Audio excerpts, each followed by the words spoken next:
Claro, No sé si me podría ayudar a comprenderlos mejor. claro que sí. Me prestaré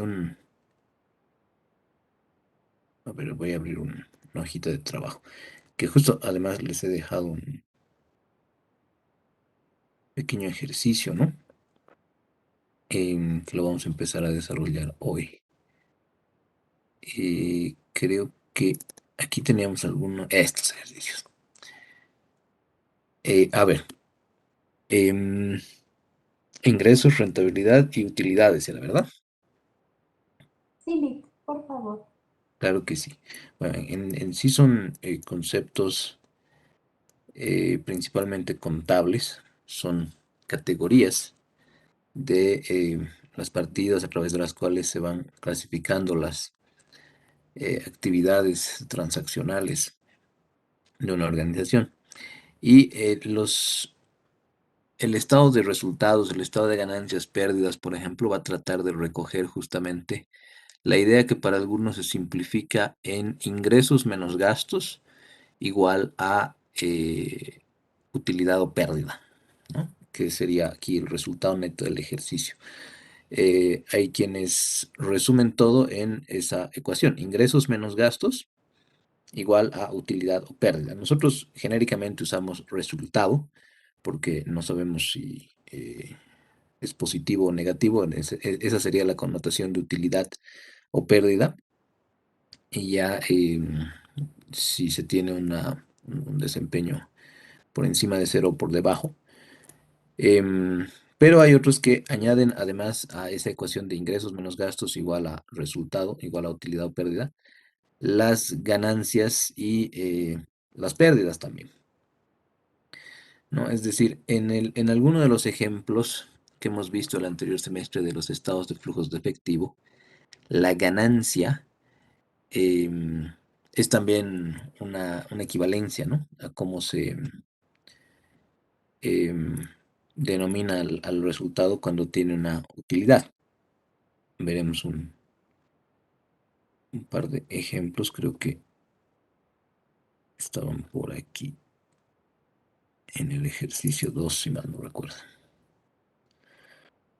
Aquí hay, por ejemplo, utilidad, utilidad, utilidad, utilidad. En manufactura era ganancia, ¿no?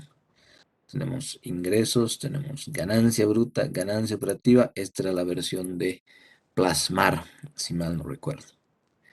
Entonces, todo este recorrido lo voy proponiendo para que nuevamente vayan surgiendo estas distinciones de una manera más em, relacionada, ¿no? Con lo que vemos. Si bien aquí pueden haber estas diferenciaciones entre ingresos, gastos, ganancias y pérdidas, porque las ganancias y las otras pérdidas normalmente no están asociadas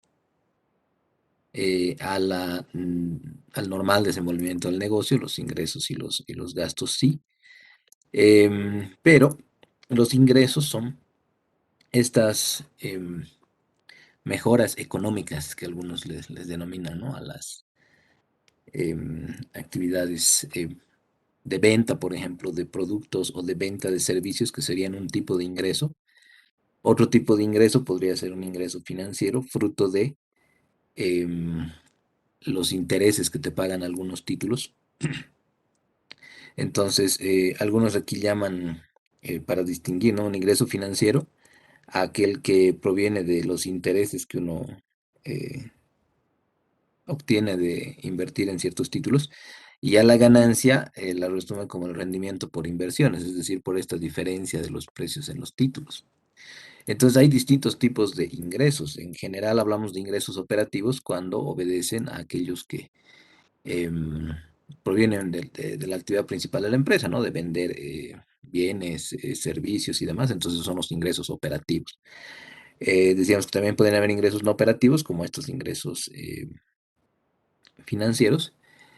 Y ya las utilidades serían pues estos resultados, fruto de las deducciones, fruto de las sumas y restas que vamos proponiendo acá. Entonces, si bien hay ejemplos donde hemos visto que ganancia o utilidad se utiliza indistintamente, ganancia tanto para clasificar como en este caso, ¿no? Dicen ganancia, pérdida en inversiones los de plasmar. En este caso son dos saldos positivos en el estado de resultados del 17 y del 18. Em, y bien, algunos los usan directamente para denotar el resultado final. Bueno, aquí se podría ver una posición indistinta de utilidad o ganancia, pero ya en el sentido de resultado. Entonces, el ingreso va a ser esto que proviene de la actividad económica de la empresa y que genera pues em, una ventaja, ¿no? Algunos también utilizan el término beneficio aquí. Beneficio, ganancia, utilidad, terminan siendo lo mismo.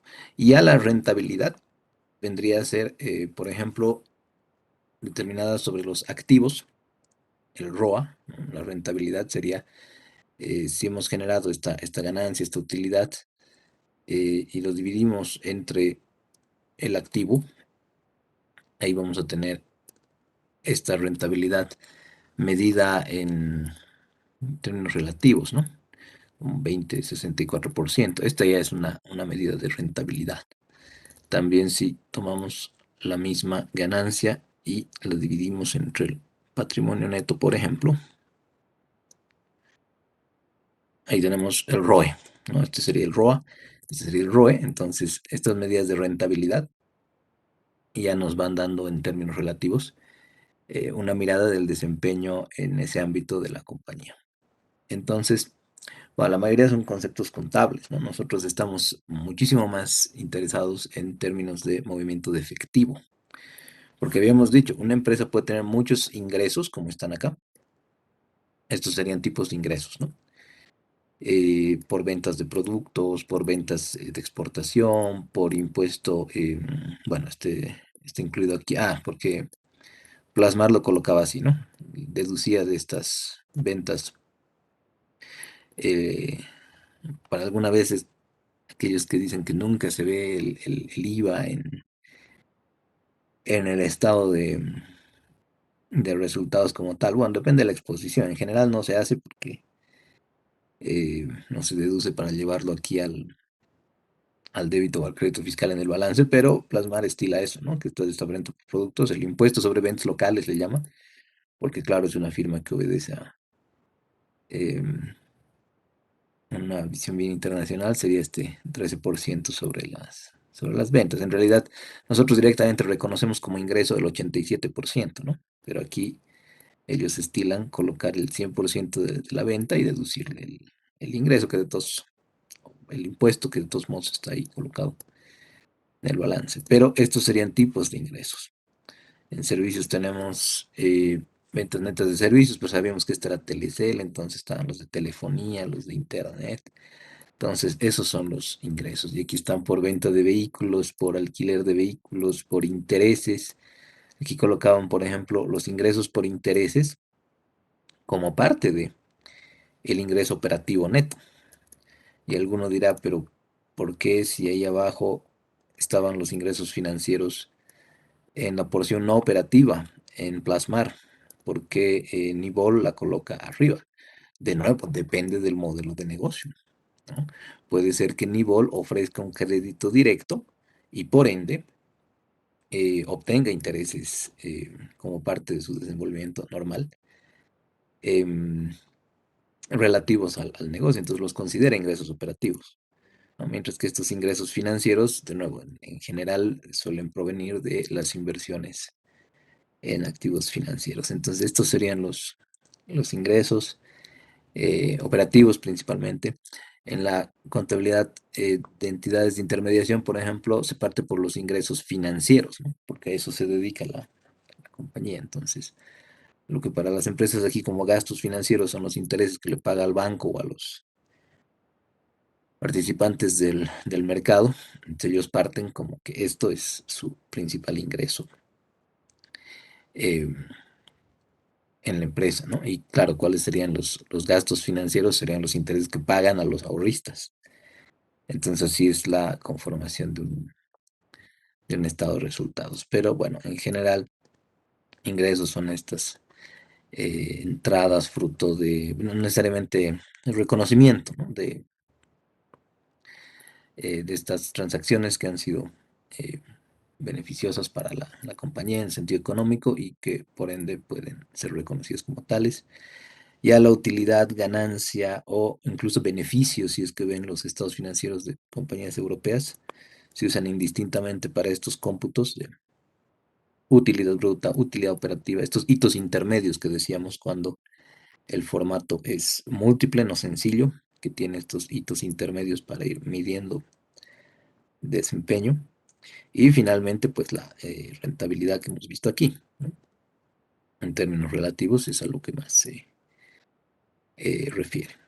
Ahora, yo siempre me refiero a que todo lo tenemos que supeditar a la maximización del valor, ¿no? Porque podemos maximizar ingresos y en general van de la mano, ¿no? Si aquí, por ejemplo, estas ventas por exportación las convertimos en 10 millones,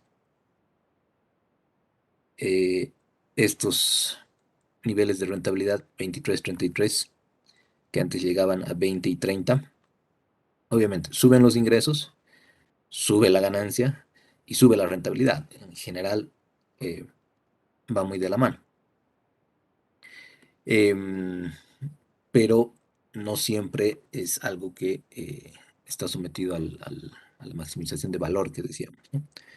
Em, por decir, yo puedo remover aquí mis gastos de venta. Ahorita tengo una ganancia de 56 millones y de nuevo el ROI y el ROE están en 20 y 30 y quito los gastos de publicidad. Llego a una ganancia mayor, llego a una utilidad mayor, llego a un beneficio mayor, llego a niveles de rentabilidad mayor, pero no vuelvo a hacer promoción de mis productos, ni publicidad, no vuelvo a hacer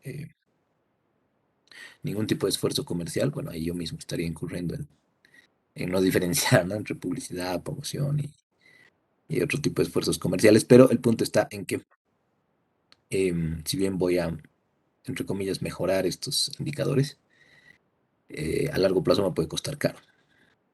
Así que, bueno, esa sería en general la diferencia, ¿no? Entre los ingresos reconocidos por principalmente, en términos operativos, las ventas de productos o servicios, utilidades, ganancias o beneficios, aunque algunos de nuevo distinguen ganancias exclusivamente para estos bloques y ya utilidad o beneficio o pérdida en em, estas partidas ya de resultados. Y bueno, estas serían las rentabilidades en general, ¿no? No sé si aclaro un poco más, Alejandro, y creo que tenías otras dudas además. No, muchas gracias, licenciado. Se lo agradezco mucho. No, no te preocupes. Igual en algún caso, posiblemente en los posgrados, van a ver, ¿no? Que a veces aquí ponemos ventas netas en el estado de resultados y en algunos otros usan ingresos directamente, ¿no? Ingresos por venta de servicios, ingresos por venta de equipos. Claro, la venta es un tipo de ingreso. A veces uno se pelea, ¿no? Con una especie de dogmatismo contable, que no, la venta es un tipo de ingreso, no podemos poner ingresos por acá. Y claro, hay quienes tienen estas priorizaciones de distinción, pero que mientras tengamos claro a qué se está refiriendo en términos de poder interpretar todo ese bagaje que se tiene, pues entonces no habrá tanto problema. Eso sí es algo que creo que a veces cuesta, ¿no? Que igual nos lo retrataba Mike el otro día, como que las nomenclaturas no son las mismas. Hemos aprendido de distintos textos, de distintos profesores, de distintas trayectorias y a veces usamos los conceptos de manera, o sea, conceptualmente estamos diciendo lo mismo, pero por el nombre uno se confunde a veces. Pero bueno, que no sea algo que los atormente y procuren, como Alejandra, darnos a conocer sus inquietudes. No sé si habría alguna otra pregunta antes de empezar. O de nuevo, si hay sugerencias o recomendaciones, son bienvenidas. Bueno, para recapitular nuestro último encuentro, habíamos visto esta parte final de perfiles financieros, donde nos podíamos ir dando cuenta cuáles son los rasgos que caracterizan a cada uno de los sectores en los que operan las empresas, qué es lo que deberíamos estar esperando no en una visión universalista, ¿no? De que en todos los casos tiene que ser así. Pero, por supuesto, sería extraño para nosotros si en una firma de servicios de consultoría encontráramos un alto nivel de inventarios, por ejemplo, ¿no? O si en una firma de, no lo sé, una compañía petrolera o una compañía minera no tuviéramos altos niveles de activos fijos, por ejemplo, ¿no? Entonces, por lo menos en el transcurso del tiempo nos fijaríamos, ¿no? Si un balance nos llega y decimos, es una compañía petrolera y resulta que el activo fijo aquí, justamente, ¿no? Propiedad, planta y equipo, es bastante limitado. Aquí tenemos, por ejemplo, la compañía A es 44%, esta casi ni tiene activo fijo. La compañía C tiene 71% de activo fijo, la compañía D 17, la compañía E 21, 58, 26, 2, 30. Esto es porque van a haber rasgos que nos van a diferenciar. Entonces, si en una compañía petrolera yo vengo que, digamos, es esta, ¿no? 2% en propiedad, planta y equipo, por lo menos voy a pedir los estados financieros de años anteriores, ¿no? Para ver qué ha pasado ahí. Y si me doy cuenta de que es un nivel de activos fijos que ha ido bajando en el tiempo, ah, ya, ok, me puedo dar cuenta de que probablemente sean dificultades las que esté atravesando. O si siempre ha sido así, bueno, ¿qué tipo de compañía petrolera es, no? ¿A qué se está dedicando? ¿Por qué tiene ese nivel de activos fijos? Y de repente el otro lado me lleva otra sorpresa, ¿no? Que tiene altísimas utilidades, o que ya en términos relativos es bastante rentable. Entonces ahí hay que preguntarnos, como siempre, los porqués, ¿no? Lo que están tratando ustedes de hacer es empezar a dominar estas técnicas para interpretar de la mejor forma posible lo que acontece en la compañía, en la organización, y luego poder emitir opiniones, ¿no? Cada vez más fundamentadas, solventes, y claro, y en el ámbito profesional, aportar a las decisiones, ¿no? Le damos o no le damos préstamo, o em, compramos o no compramos tal empresa, ¿no? Bueno, no sé si habrían consultas, comentarios respecto a lo anterior. Si no, pasemos aquí a este, esta sección que habíamos dejado pendiente de la anterior materia, a la que le vamos a dedicar algunas sesiones, ¿no? Administración financiera de corto plazo, pero ya inserta en el contenido de nuestra materia. Van a ver cómo la vamos a enlazar con planificación financiera, con algunos conceptos, ¿no? Especialmente asociados a las decisiones sobre las porciones corrientes de activos y pasivos. Entonces, primero tendríamos que analizar lo que se suele denominar las políticas de capital de trabajo. Y habíamos dicho que el capital de trabajo neto es el activo corriente menos el pasivo corriente. Y en general se suele esperar que este saldo sea positivo. ¿Por qué? Porque la cantidad de recursos que yo tengo en mi activo corriente debería de ser capaz de cubrir por lo menos una vez el pasivo corriente. Si es que todo se llegara a liquidar, yo tendría que estar en la posibilidad de cubrir todas esas obligaciones de corto plazo. Hay algunos modelos de negocio que pueden operar en sentido inverso. Justo, a ver, volviendo al ejemplo, Telecel es uno de ellos. Si vemos aquí servicios, ya que estábamos con el ejemplo, aquí está. Telecel opera con un activo corriente de 857 millones y su pasivo corriente es de 1.892 millones. Entonces, si ustedes toman este número y le restan este, obviamente va a ser algo muy negativo, ¿no? De nuevo, esto no tiene que llevarlos a eh, decir, pero a mí me habían dicho que siempre tiene que ser positivo esto y si no la empresa está en llamas, ¿no? Si no la empresa significa que ya está en la quinta quiebra. Bueno, pues ahí está. Telecel es una empresa muy saludable y opera con un capital de trabajo neto negativo, ¿no? A diferencia de Plasmark, seguramente es al revés, ¿no?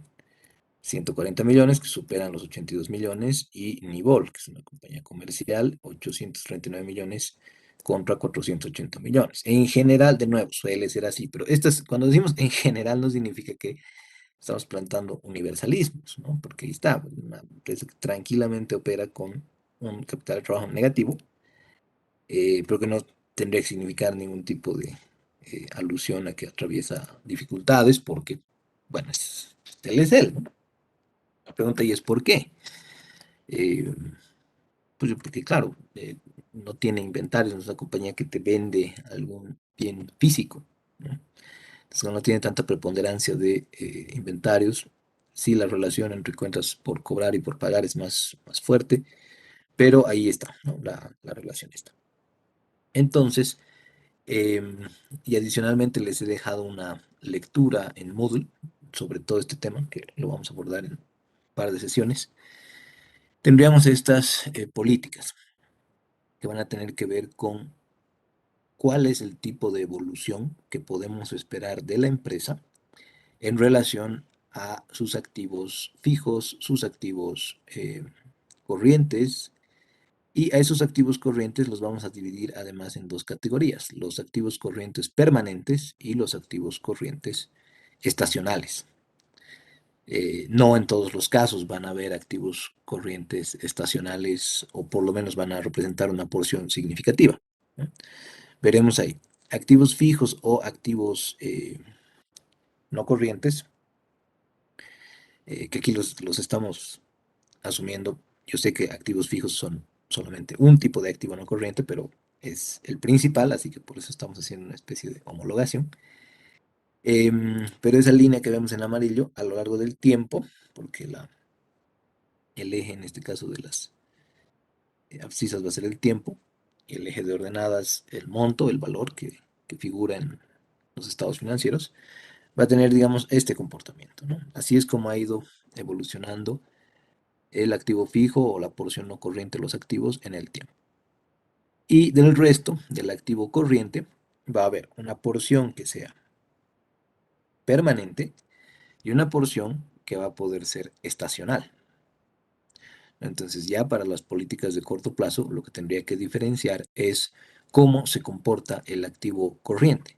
Si la porción permanente es mayor o si la porción estacional es mayor. Y ustedes dirán, ¿cómo me doy cuenta? Bueno, hay empresas que tienen, por ejemplo, niveles de inventarios muy vinculados a la estación del año en la que estamos, al trimestre del año en el que estamos, al mes del año en el que estamos.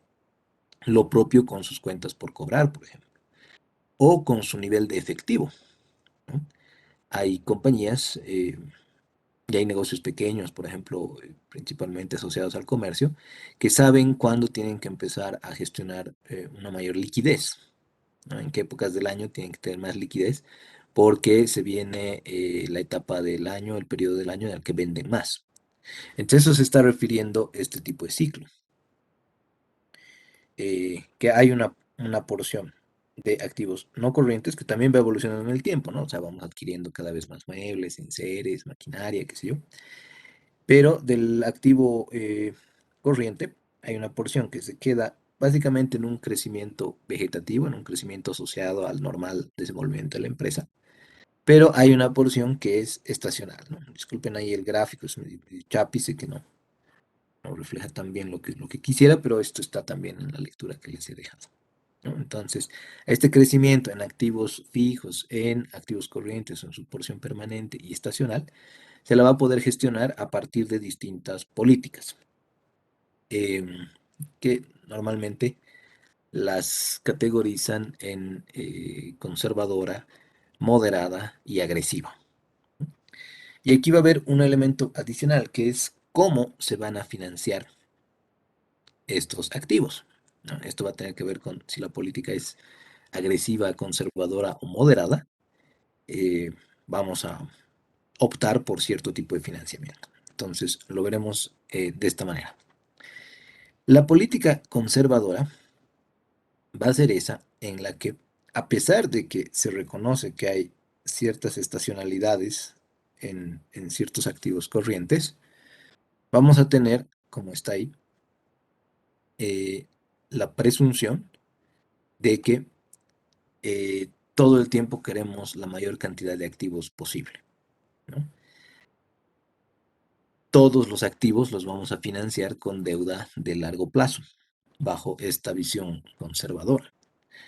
Ahora, ustedes dirán, ¿por qué es conservadora? Porque, claro, imagínense que ustedes financien un activo que es estacional con deuda de largo plazo.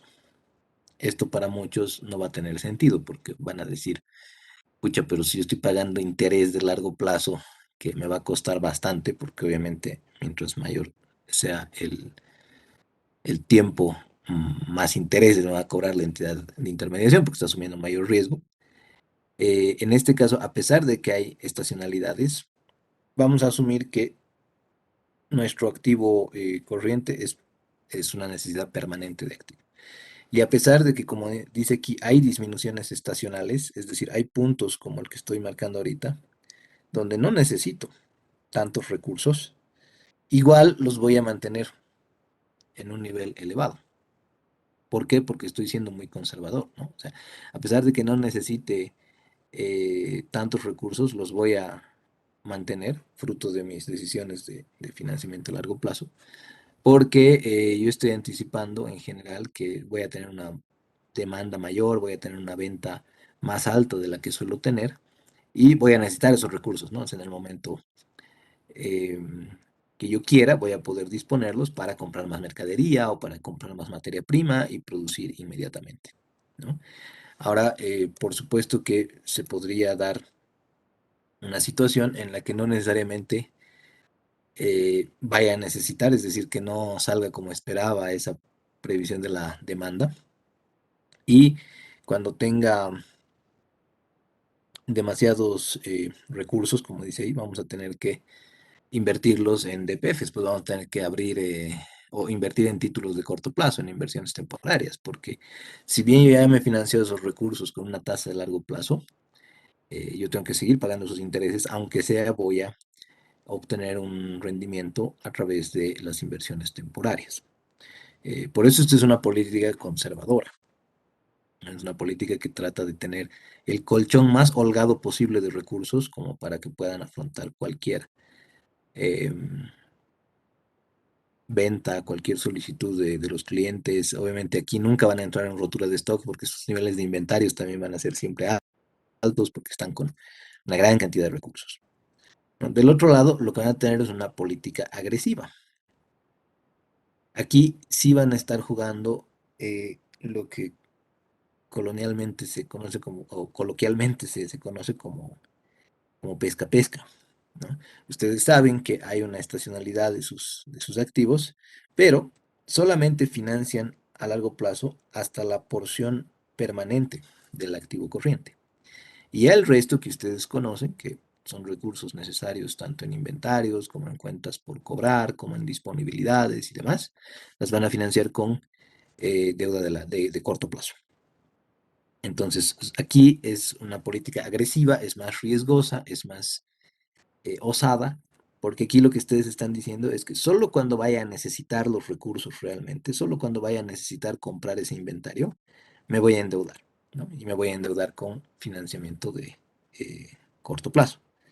Ahora, esto podría parecer muy, muy sensato, ¿no? O sea, podríamos decir, pero ¿quién no haría esto? ¿Quién sería tan loco como para comprar algo que no sabe si va a necesitar en esa cantidad y demás? Bueno, el problema es que cuando uno quiere ser muy justo en esto, es decir, muy ajustado, ¿no? No tener un colchoncito al menos de recursos como para poder contar con ellos en los momentos de necesidad, a veces suelen ocurrir hechos contingentes, ¿no?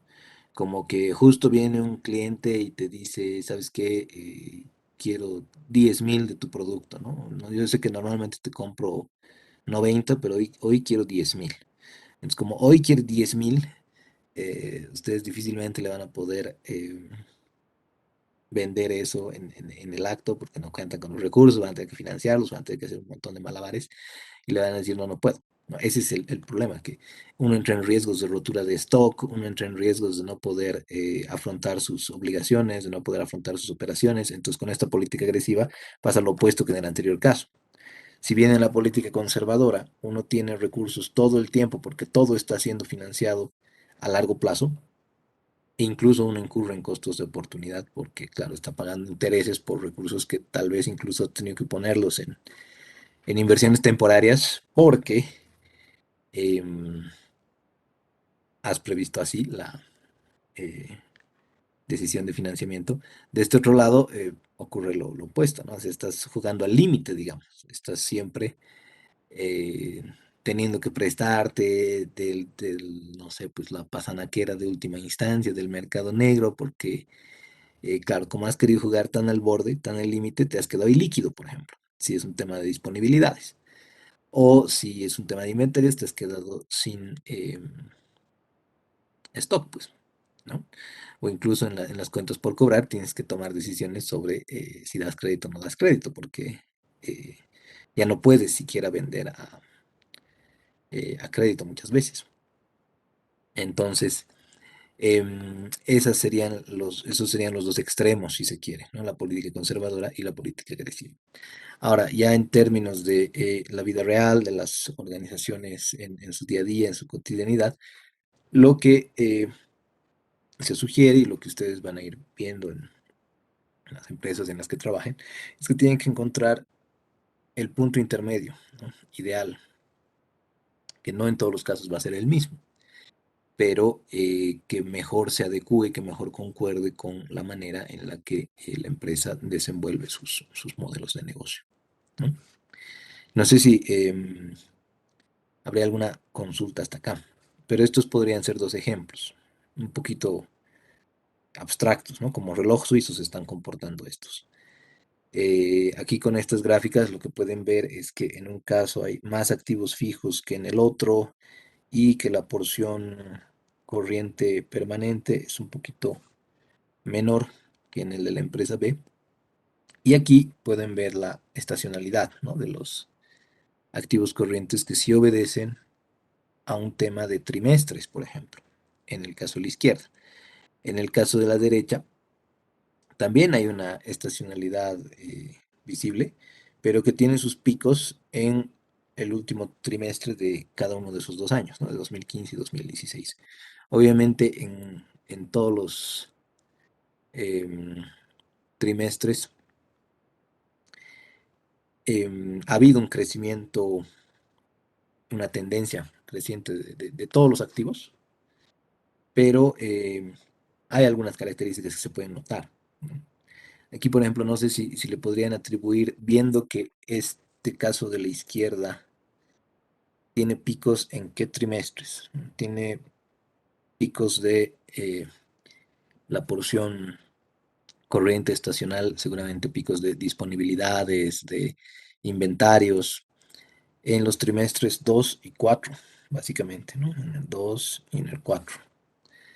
Entonces, ¿qué tipo de empresas suelen tener mejores ventas al finalizar los trimestres 2 y 4, que serían más o menos los meses de junio y de diciembre, ¿no? Al año? Entonces, ¿qué tipo de empresas van teniendo mayores niveles de inventarios en esos meses? Porque además, como los van vendiendo y los van rotando, llegan a mayores niveles de disponibilidades. Y bueno, en términos más simples, sería qué productos se venden con esa estacionalidad en los meses de junio y diciembre. No sé si se les ocurre un ejemplo. En el otro caso, pasa lo propio, pero solamente en los meses de eh, fin de año, ¿no? En diciembre, y mi línea está medio chueca, pero por la ventanita. Pero ustedes ya podrían irse dando cuenta, ¿no? De que a pesar de que estos ejemplos son un poquito abstractos de reloj suizo, ya en la parte de pronósticos, de proyección de estados financieros, vamos a ver con algunos ejemplos empíricos cómo se comporta esto, ¿no? Entonces, vamos a traer a las empresas en sus estacionalidades justamente, ¿no? De activos, también de ventas y de otros valores. Pero no sé si habría algún ejemplo, ¿no? ¿A qué tipo de empresa podría corresponder la A o la B? Dependiendo de qué tipo de productos se venden en esos meses. Eh, Dice, buenas. Adelante, Mike. Buenas tardes. En cuestión de la empresa, yo, bueno, supongo, no es tanto un producto, sino un servicio, más que todo, si es en junio y en diciembre, los paquetes vacacionales, por tanto para turismo, porque en junio, bueno, empezaron las vacaciones de invierno, la mayoría saca, digamos, para viajar con sus familias, y en diciembre lo propio, para vacaciones de fin de año, ¿verdad? Exactamente, sí podría ser. Ahí tendríamos que intuir o enlazar que se trataría de un activo corriente estacional principalmente basado en disponibilidades, ¿no? Digamos, venden más y por ende sus arcas como que se llenan, ¿no? Su liquidez se llena, tanto las disponibilidades como las inversiones temporarias llegan a estos picos. Porque en ese caso que dice Mike, no podrían ser inventarios, ¿no? Porque en general no venden un bien físico, aunque por supuesto también las empresas del negocio de hospitalidad, es decir, restaurantes, hoteles, paquetes turísticos, tienen también una porción que es considerada inventario, ¿no? Como parte de sus servicios, pero no como producto separado, pero es un buen ejemplo de estacionalidad, ¿no? El que nos da Mike. Rodrigo, adelante. Lo mismo es similar, parque de diversiones tal vez para niños en el A, Ujú. y en el B puede ser panetones o galletas navideñas. Exactamente. Esa es la relación que estamos buscando, ¿no? O sea, ustedes ya se podrían ir dando cuenta a través de estas miradas. Entre estas dos, por ejemplo, ¿cuál parecería corresponder más a una fábrica, es decir, a un modelo de negocio de manufactura, de industria? ¿Cuál tendría una mayor probabilidad de ser un modelo de negocio de manufactura, industria? ¿Y cuál ser más comercial? No sé si igual ahí podrían haber respuestas al respecto. Si alguien más quisiera participar, bienvenido, ¿no? Ya sea con los ejemplos de qué productos o servicios podrían obedecer o también a esta pregunta que acabo de añadir, ¿no? ¿Cuál tiene más pinta de ser eh, manufactura? ¿Cuál tiene más pinta de ser más bien estrictamente comercio? Sí, ¿Nadie más? buenas tardes. No sé Buenas si tardes, adelante Marcelo. eso podría ser lo que ha pasado en las fiestas, la espuma. Tienen un buen rango. Bueno, en sí, Rey Momo no diría, Perdón. porque tienen bien, o sea, en estas fiestas es bien requerido la espuma. Ya. Ah, ya. Sí, es bien marcado, ¿no? De repente las importadoras, las que comercializan esto, si solo importaran, pues, vamos a poner un ejemplo un poco extremo, pero si solo importaran Raymond, se vería, ¿no? Una cosa que es prácticamente, lo que pongo ahí es eh, febrero, marzo, digamos. Entonces ustedes más o menos ya podrían reconocer ciertos patrones. Pero son buenos ejemplos de estacionalidad, de que hay que ir reconociendo que no todas las empresas se van a comportar de forma similar, porque esto, ahorita le cedo la palabra a Derek, incluso influye en temas tan, eh, diría, operativos como los de cuándo pago mis impuestos, por ejemplo, o cuándo hago la compensación del IVA pagado de la anterior gestión respecto al IT de este año, ¿no? O sea, cuando ustedes pagan el IVA, tienen 12 meses para que por cada peso pagado ustedes puedan hacer una compensación con el IT, ¿no? Dentro de los 12 meses siguientes. Entonces, ¿a qué me voy? Si digamos en este ejemplo de la izquierda, uno dice, bueno, ¿qué es otra cosa que se vende en junio y en diciembre principalmente? Podrían ser, no sé, embutidos, carne de cerdo. La gente tiene esto de San Juan y también esto de que comer chanchitos de buen augurio en Año Nuevo, una cosa por el estilo. Entonces, como sé que mi venta va a ser fuerte en ese mes, como yo no sé, justamente he pagado mi impuesto en julio, si es una empresa manufacturera, en general, porque cierran el 31 de marzo, ¿cierto? Entonces tiene más o menos hasta julio para pagar. Entonces, si yo he pagado en julio, yo puedo hacer una compensación justamente en diciembre para no pagar el IT en ese mes y que todo sea un impacto muy positivo en mis flujos de efectivo. No sé si me dejo entender. Lo propio podría pasar con esta empresa que decía Marcelo de Rey Momo, ¿no? Si eh, paga en abril, más o menos, sobre el impuesto a las utilidades del año anterior, entonces más o menos en febrero del siguiente año puede hacer una compensación interesante, ¿no? De ese manejo. Pero el punto es ese, ¿no? Incluso en esas decisiones nos puede ayudar para saber cómo podemos administrar mejor los flujos, porque como vamos a ir haciendo en algunos ejercicios ya en planificación, vamos a tener que colocar, pues, ¿no? En alguno de los meses donde nos conviene más pagar, donde nos conviene compensar, donde nos conviene hacer varias decisiones de este tipo. Bueno, no sé si habría, creo que había una mano levantada de Derek, pero no sé si se arrepintió. Sí, respecto a lo de empresa manufacturera y la de la comercial, Ujú. pienso que podría entrar como manufacturera tal vez la empresa B, por ¿Ya? por ejemplo, el caso de los juguetes para fin de año es donde más esmeran las empresas que fabrican estos juguetes para Navidad. Y Ok. en el caso de de la comercial, como usted dijo, podría ser la empresa A para una empresa comercial de embutidos, por ejemplo. Ujú. Ok. Ahí, por ejemplo, seguiría siendo una buena alternativa lo que dice de los juguetes cada fin de año, ¿no? Que la rompen los juguetes para los niños. Tal vez un leve pico más ahí por, no sé, el Día del Niño o alguna cosa por ahí, pero más pretendía que se basen para la otra pregunta de cuál sería comercial y cuál sería manufacturera en términos de probabilidad, en los términos del nivel de activo fijo, de lo mismo que veíamos en los perfiles, ¿no? Cómo están segregados esos porcentajes. Entonces aquí claramente la empresa B tiene menor, tampoco excesivamente, ¿no? Pero sí es menor el activo fijo que en el caso de la compañía A. Entonces, como ustedes ya más o menos van reconociendo ciertos rasgos o ya tienen algunas pautas, mientras más segregados estén los activos en un balance, es más probable que sea una compañía que se dedica a una actividad industrial, a una actividad de manufactura. ¿Por qué? Porque necesitas todo tipo de activos en ese caso, ¿no? Necesitas tanto disponible como también exigible, como también inventario, pero como también activos fijos, ¿no?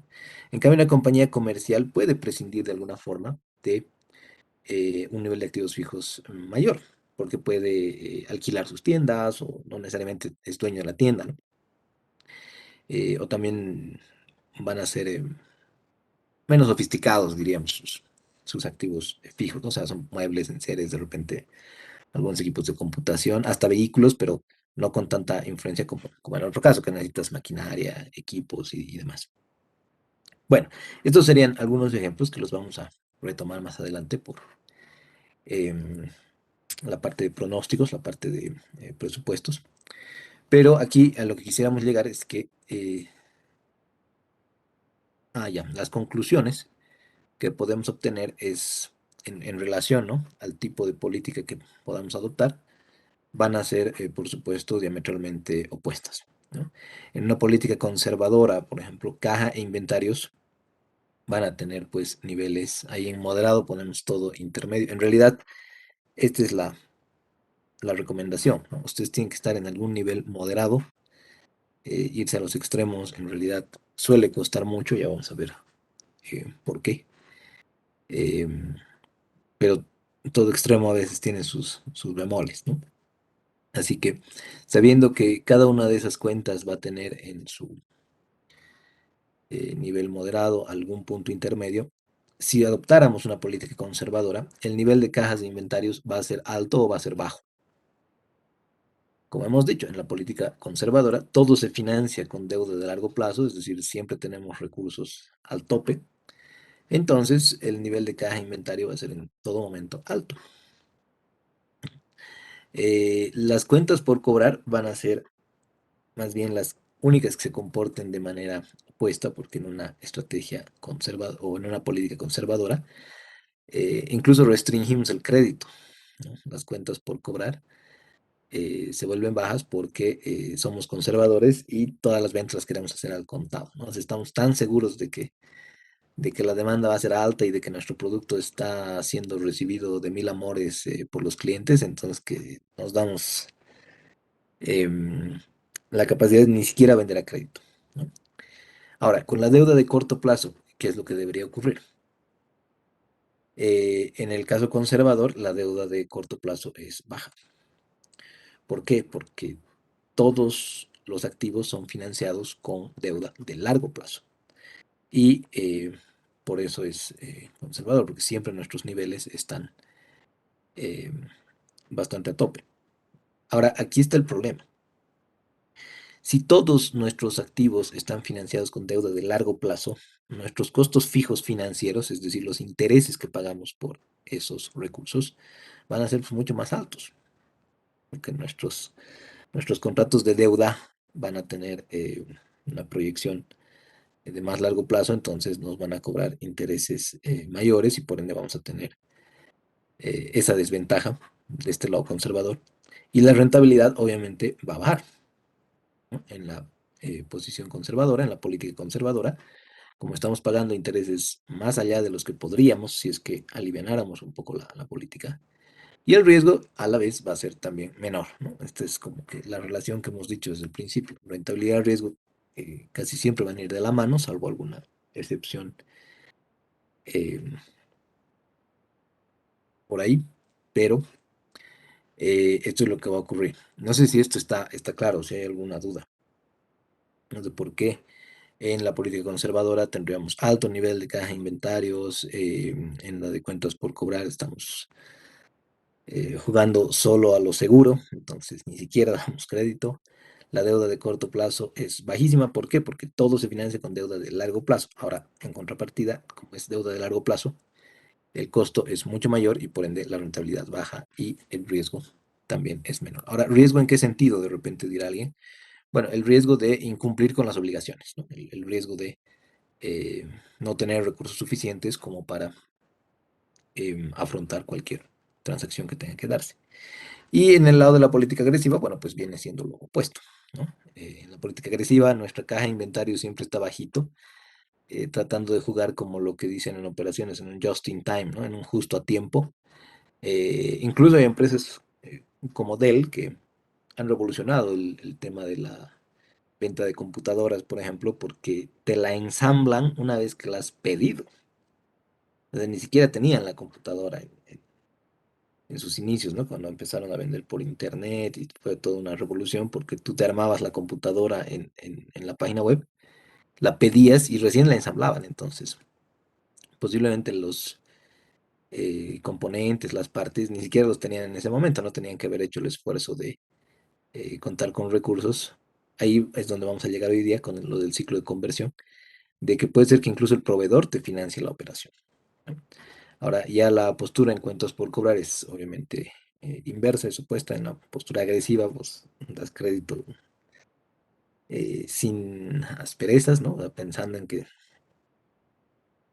eh, no va a haber inconvenientes. La deuda de corto plazo ya se vuelve alta porque solamente vas a tener inventarios y recursos disponibles cuando es necesario. ¿Y cómo es que los vas a financiar? Con deuda de corto plazo. Va a ser una cosa de obtenerlos una vez que sea necesario solamente. Obviamente los intereses van a bajar y la rentabilidad va a ser un poquito mayor y el riesgo un poco mayor. Ilustraremos esto con un par de ejemplos, salvo que alguien tenga alguna duda hasta acá. No sé si surgiría alguna inquietud, pero háganla notar, no hay ningún problema. Este es simplemente un ejemplo abstracto. Vamos a asumir incluso que los pasivos en términos generales eh, tienen estos porcentajes de costo financiero, ¿no? O sea, sabemos que no todos eh, los pasivos son deuda.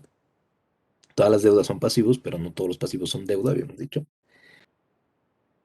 Pero aquí para ejemplificar vamos a decir que hay un promedio de costo de toda la porción corriente de los pasivos y un promedio de costo de toda la porción no corriente para mostrar este ejemplo, ¿no?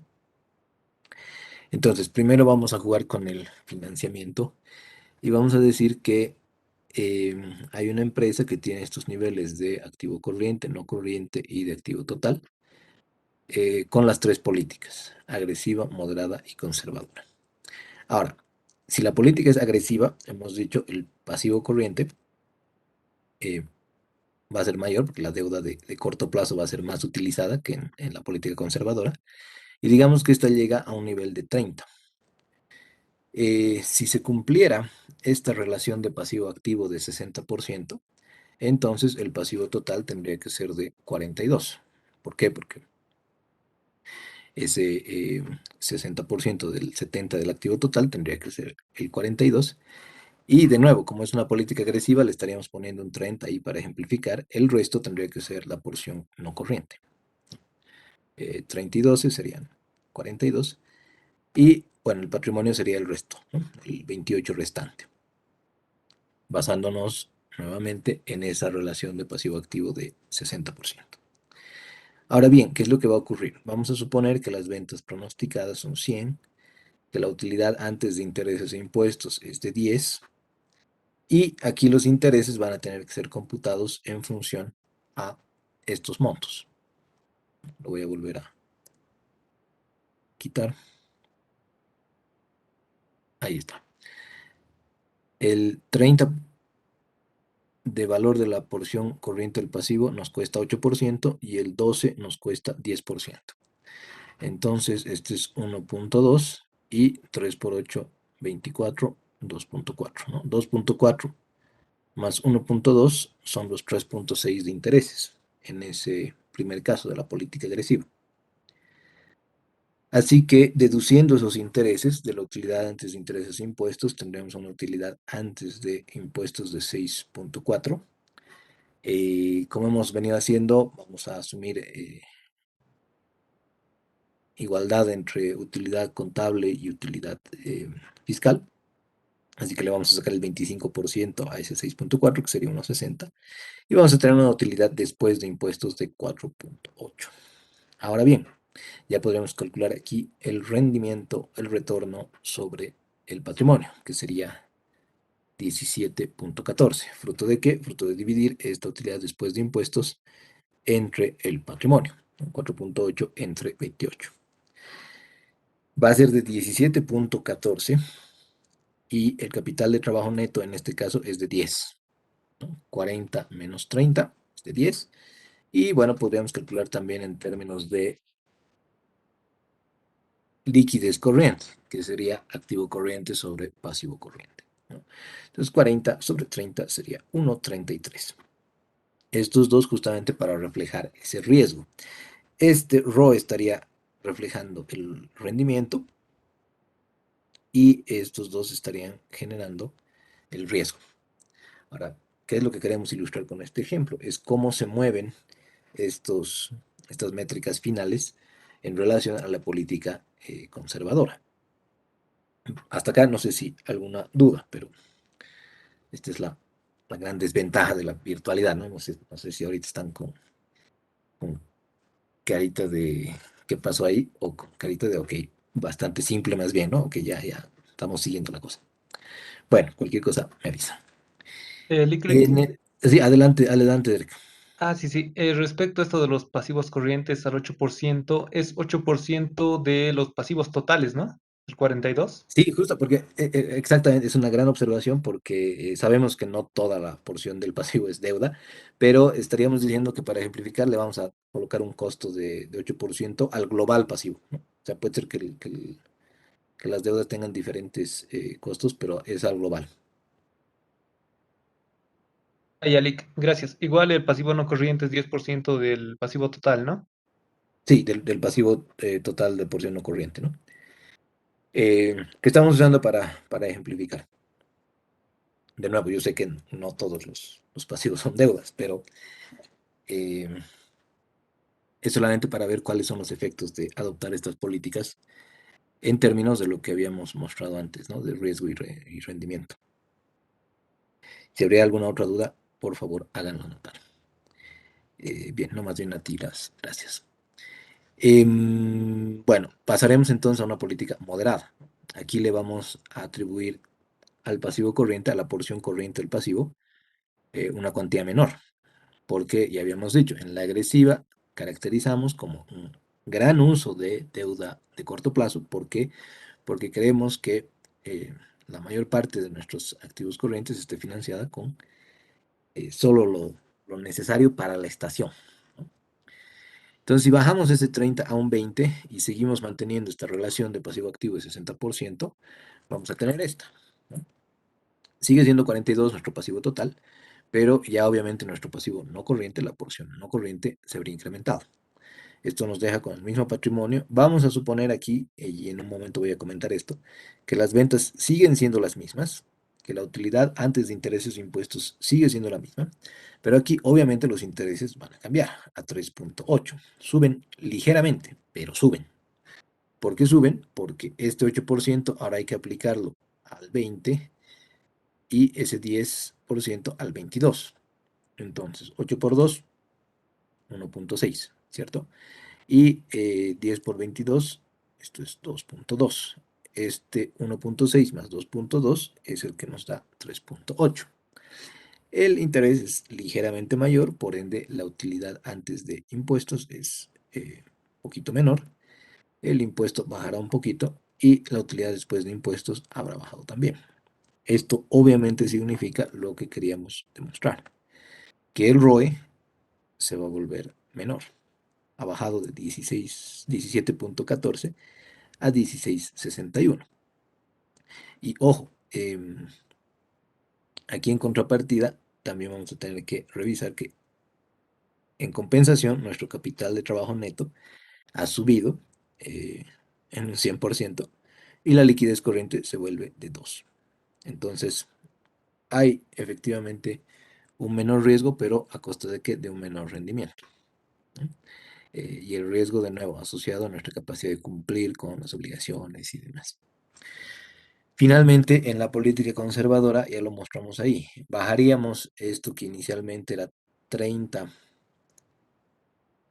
a un 10, y con eso el pasivo no corriente se volvería 32 para seguir cumpliendo con esta relación pasivo-activo. Y haciendo todo lo demás, el ROE quedaría en 16.07. Habríamos casi un punto porcentual de ROE en las tres políticas. Y solamente jugando de nuevo con el financiamiento. Ahorita vamos a mostrar un ejemplo con qué pasa si jugamos además con el activo. Pero ya obviamente nuestra holgura en términos de liquidez es mucho mayor, ¿no? En esta última política conservadora tenemos 30 de capital de trabajo neto y 4 veces de liquidez corriente. Pero lo que queríamos ilustrar era eso, ¿no? Dependiendo de la política agresiva o conservadora, principalmente por el efecto de este lado y por los movimientos que hay entre las porciones corrientes y no corrientes del pasivo, en este caso, ya podemos ver reflejada esa afectación a la rentabilidad, pero en contrapartida con un menor riesgo. No sé si habría una consulta sobre este ejemplo, pero si la pregunta es al final, ¿cuál adopto? De nuevo, depende de muchos factores, pero va a tener que ser algo que responda lo mejor posible al modelo de negocio sin irse a los extremos, porque en los extremos, como ven, pueden haber eh, siempre una mayor exposición a situaciones que a veces uno no controla. O sea, uno puede creerse muy agresivo y tener todo bajo control, solamente adquirir inventarios, solamente contar con recursos cuando sea necesario. Es como cuando ustedes van a alguna tienda o algún puesto, ¿no? En el mercado informal y la persona les dice, no, no tengo, pero ahorita te lo traigo, ¿no? Bueno, en general no lo tomamos a mal, pero pueden haber quienes agarran y digan, no, lo siento, no tengo tiempo, así que voy a buscar nomás en otra parte. Eso es una rotura de stock, por ejemplo, ¿no? Em, algunos, por supuesto, defenderán que es mejor así porque no asumes tanto el riesgo del costo fijo de los intereses, eso es lo que vamos a ver en apalancamiento, pero otros dirán que en contrapartida tienes la otra afectación, ¿no? Así que si no hay más consultas, pasaremos al mismo ejemplo, pero ya afectando también los activos, ¿no? Y nos vamos a dar cuenta de algo muy similar. Por ejemplo, aquí teníamos 40-30, corriente no corriente en activos, para dar un total activo de 70. Pero aquí vamos a jugar también con los activos. Entonces, este activo corriente lo vamos a reducir porque, de nuevo, niveles de disponibilidades, inventarios bajos. El activo no corriente lo vamos a mantener en 30 y aquí nuestro activo va a ser de 65.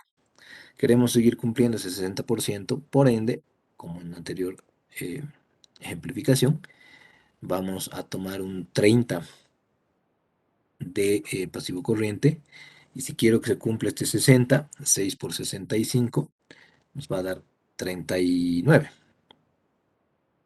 Y esto nos va a llevar a una porción no corriente de 9, ¿no? Entonces aquí habría bajado también el pasivo total. El patrimonio se volvería 26, como el resto, de 65 menos 39.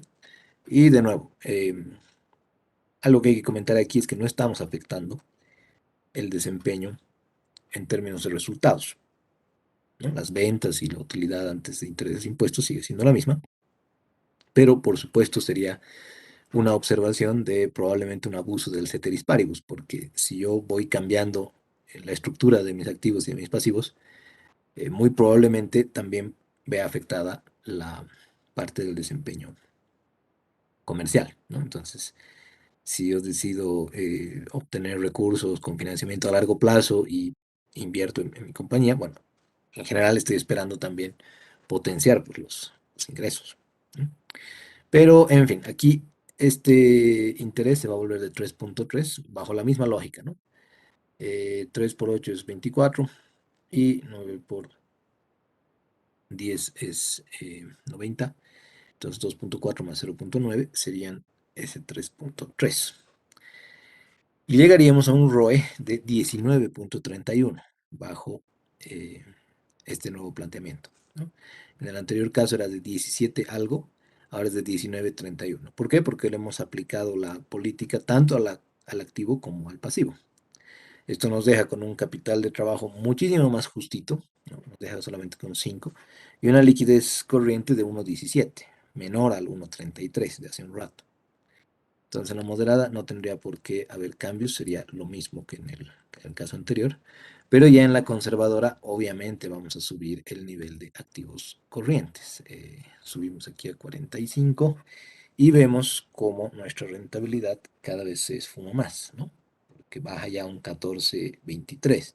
Es decir, entre este caso de la política agresiva y este caso de la política conservadora, ya hay una brecha de más de 5 puntos porcentuales.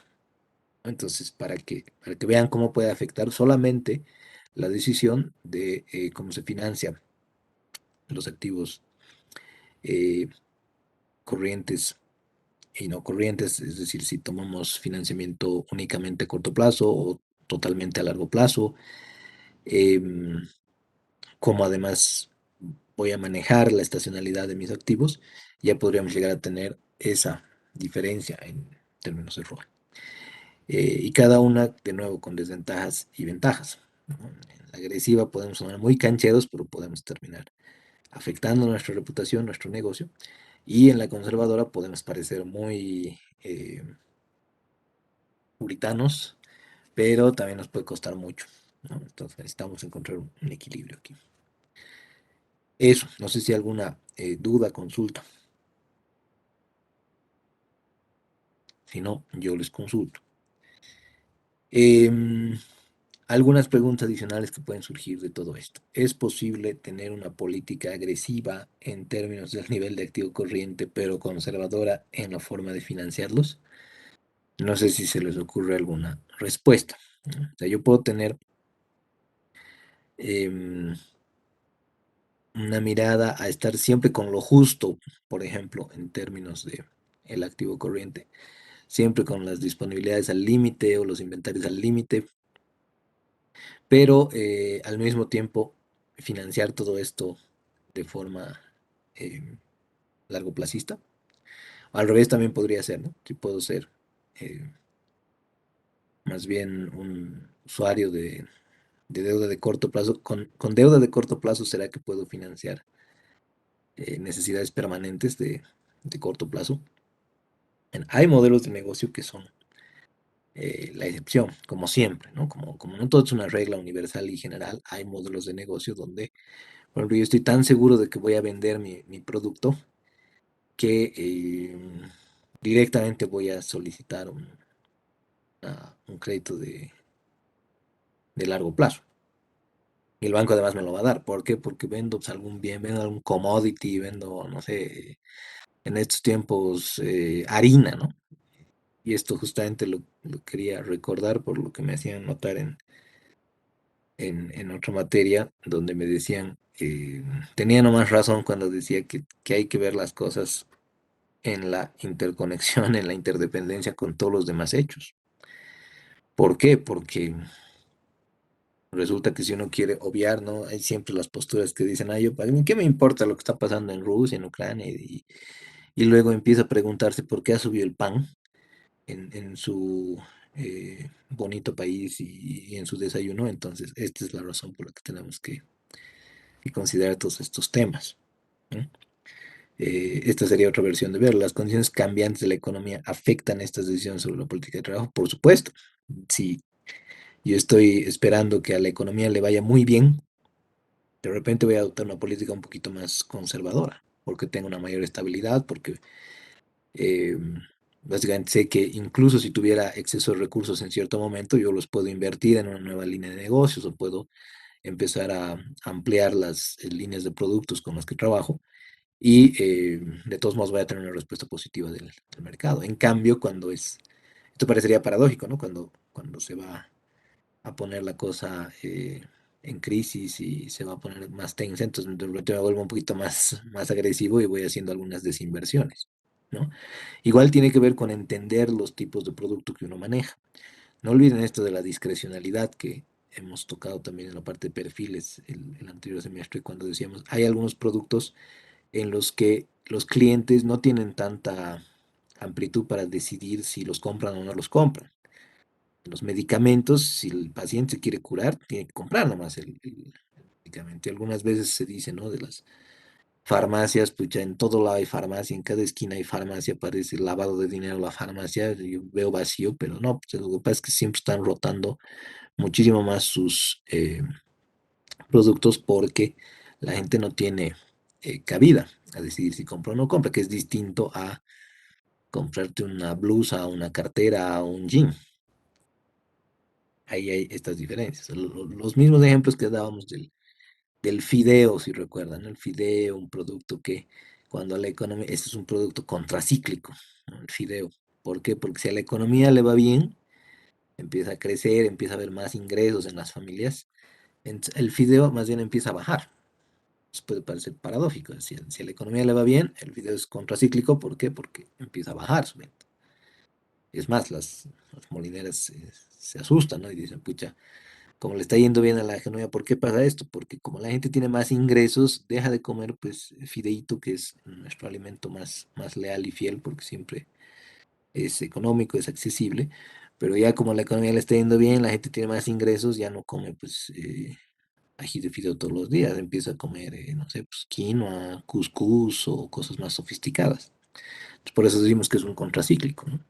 Lo propio con la mantequilla y la margarina, ¿no? Cuando las cosas van mejor, la mantequilla empieza a tener mayor adopción. Cuando van peor, ya la gente no se puede costear la mantequilla, tiene que pasarse a la margarina, cosas por el estilo, ¿no? Entonces afectan la política de capital de trabajo.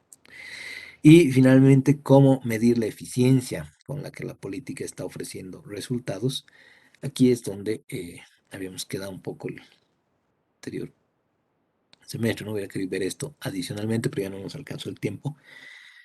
Pero por eso lo podemos revisar ahora. Tiene que ver con el ciclo operativo y el ciclo de conversión del efectivo, que son dos métricas principalmente útiles para los modelos de negocio comerciales.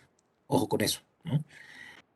También en cierta medida se los puede adoptar en modelos industriales, pero es mucho más difícil en empresas de servicios. Vamos a ver por qué. Lo que nos están tratando de medir estos dos indicadores es la cantidad de tiempo a través de las razones de actividad que están medidas en días, el periodo promedio de cobro, la edad promedio de inventarios y el periodo promedio de pago, para saber en cuánto tiempo se completa el ciclo de dinero, mercancía, dinero. Así es también como lo llaman al ciclo de conversión del efectivo. Entonces, ¿qué es lo que ocurre?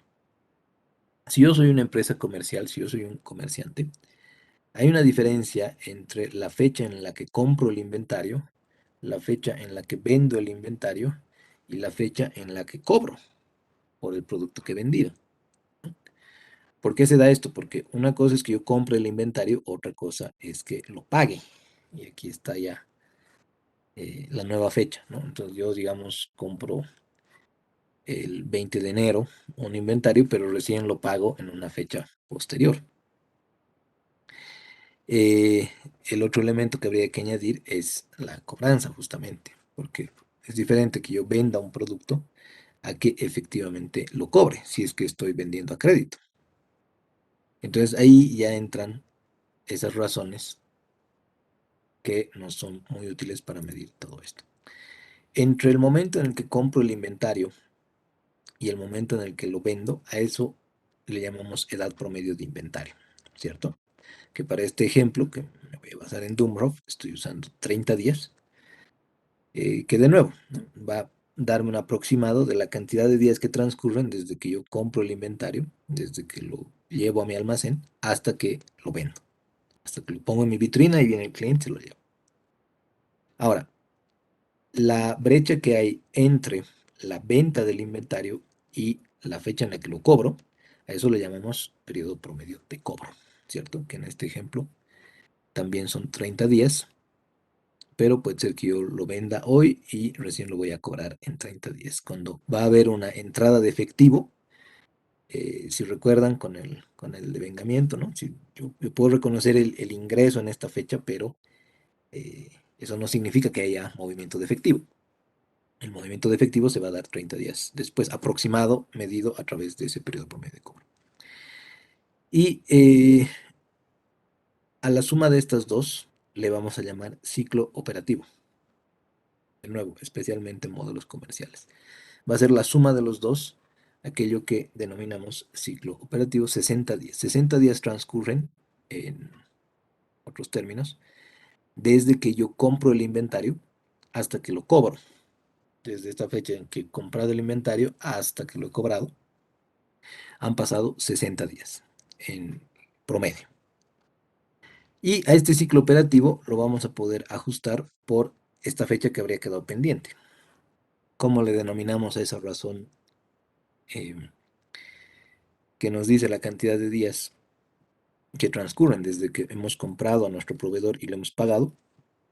Periodo promedio de pago, ¿no? Que en este ejemplo va a ser de 20 días. Y ese es el que tendríamos que restarle al ciclo operativo para llegar al ciclo de conversión del efectivo, 40 días.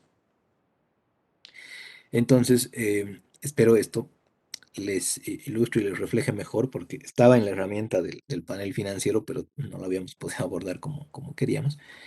Y si bien parece muy simple, es bastante potente todavía en el sector del comercio, porque ahí cabrían varias preguntas, ¿no? En general uno quiere hacer que este ciclo de conversión del efectivo sea menor, porque significaría que, por ejemplo, si prolongamos este periodo promedio de pago a 30 días, ya no a 20, sino a 30 días, este ciclo se va a reducir, ¿no? Significa que en 30 días yo logro consolidar ese ciclo de dinero, mercancía, dinero. ¿Por qué? Porque recién estoy pagando aquí. Hasta aquí no he necesitado dinero, ¿no? En esos mismos 30 días en los que yo he obtenido el producto y lo he vendido, en esos mismos 30 días recién le he pagado a mi proveedor.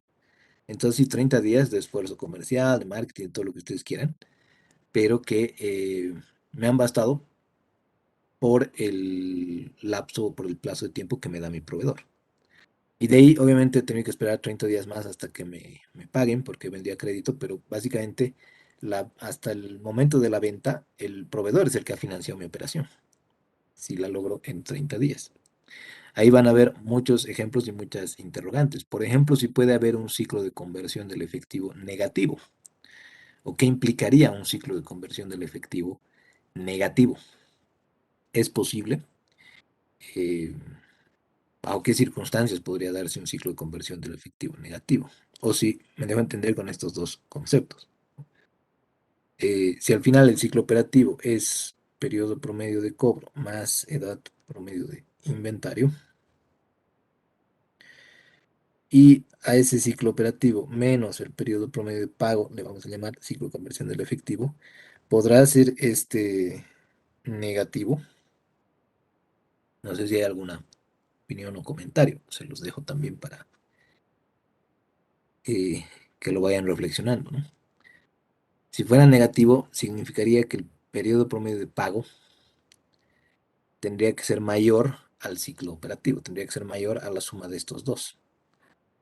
Habrán situaciones en las que yo puedo conseguir que el periodo promedio de pago sea mayor a esos dos anteriores, es decir, que yo le pague a mi proveedor en 60 días, por poner un ejemplo, pero en esos 60 días yo ya he expuesto el producto y lo he vendido a crédito, pero también ya lo he cobrado.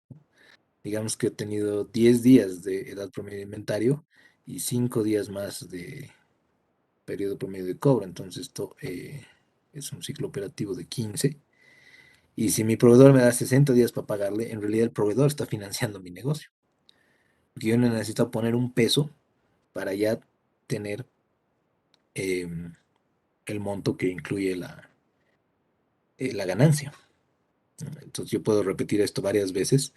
Y es la razón también por la que muchas veces se desconfía de que en nuestro medio se puedan dar préstamos, no sé, pues, en semanas o en días incluso, ¿no? Hay entidades de intermediación que solían prestar por el fin de semana, por ejemplo, a gente que iba, se compraba un talego de verdura, de fruta, qué sé yo, lo vendía y luego al día siguiente hacía lo mismo y luego al día siguiente hacía lo mismo y en 3 días había tenido 3 ciclos de estos, cuando, y luego obviamente poder irle a pagar al financiador con total holgura. Así que bueno, para quedarnos aquí hoy día, en general lo que se va a sugerir en este caso del ciclo de conversión del efectivo es que hay que rotar el inventario tan rápido como sea posible, pero sin irte al extremo de entrar en rotura de stock. Ya hemos dicho, o sea, la edad promedio de inventario puede bajar considerablemente, lo que significa un incremento en la rotación de inventarios, pero esto no siempre porque estés vendiendo más o porque seas un capo del mercado, sino porque te estás quedando pues, sin stock. Pues parece que sería un resultado positivo que la edad promedio de inventario baje, pero hay que ver los porqués, ¿no? Lo propio con las otras dos cuentas, hay que cobrar lo más rápido posible, pero sin perder ventas por demasiada agresividad, sin perder clientes porque te estés volviendo muy hostil o muy coercitivo. Y finalmente, hay que pagar lo más lento posible, pero sin comprometer la reputación crediticia de la empresa. A nadie le gusta un tipo que todas las veces que le quieres cobrar te dice la próxima semana, el próximo mes, y además se cree capo por eso, ¿no? O sea, dice, yo soy capo porque los hago sufrir a mis proveedores. Bueno, en realidad no eres tan capo porque no te das cuenta que con el tiempo tus proveedores te van cada vez dando el insumo más dañado posible, ¿no? Esto pasaba en algunos restaurantes que llegué a conocer, donde el dueño agarraba y decía, no, hay que hacerlos sufrir, hay que hacerlos venir nomás, ¿no? Ellos que sufran nomás, ¿no? Y claro, pues los proveedores, ¿de qué forma se vengan? Tampoco es que dejan de vender, te dan pues, ya los tomatitos más al borde de que se pudran, te dan las cebollitas que ya están con sus tallitos ahí bien, bien puestos, con lo propio con la papa y demás cosas, ¿no? Entonces, reputación crediticia no solo en un sentido de incumplimiento de obligaciones, sino de que la gente empiece a catalogarte, empiece a tacharte, ¿no? De que ese es incumplido, se hace rogar, esto y el otro, incluso no le vendan, ¿no? No tengo por qué estar aguantándole estos pataleos, ¿no? Así que, bueno, eso con el ciclo de conversión. No sé si quedaría alguna duda, pero este es un pantallazo de la política de capital de trabajo como primer elemento de la administración financiera de corto plazo. En el sistema les he dejado, ¿no es esto? Está bien. Y no. Les he dejado este ejercicio. em, a ver si podemos ir. Sí, tal vez respondiendo a estas dos primeras. Todavía no les voy a enviar la resolución, pero sí está como la hoja de trabajo, ¿no? Y tampoco hemos podido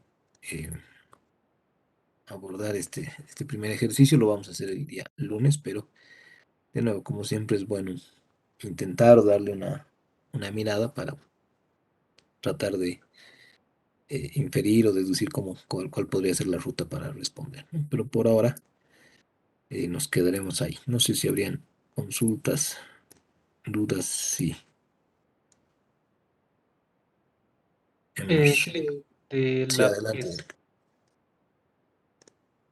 sí, de la presentación, no pude ver bien la última pregunta de las tres preguntas con la que respondimos con el Claro, ciclo de conversión del efectivo. esta. ¿Cómo medimos la eficiencia con la que la política está ofreciendo resultados? Porque al final, si nosotros tenemos los inventarios por un periodo muy prolongado, entonces de repente vamos a decir que siempre estamos en la posibilidad de cubrir cualquier venta, cualquier solicitud de los clientes, pero posiblemente estemos prolongando demasiado esta edad promedio de inventario. Entonces, el ciclo operativo y el ciclo de conversión del efectivo nos permiten eso, ¿no? Ver si es que están dando resultados en términos de a lo que estaríamos aspirando con estos lapsos de tiempo.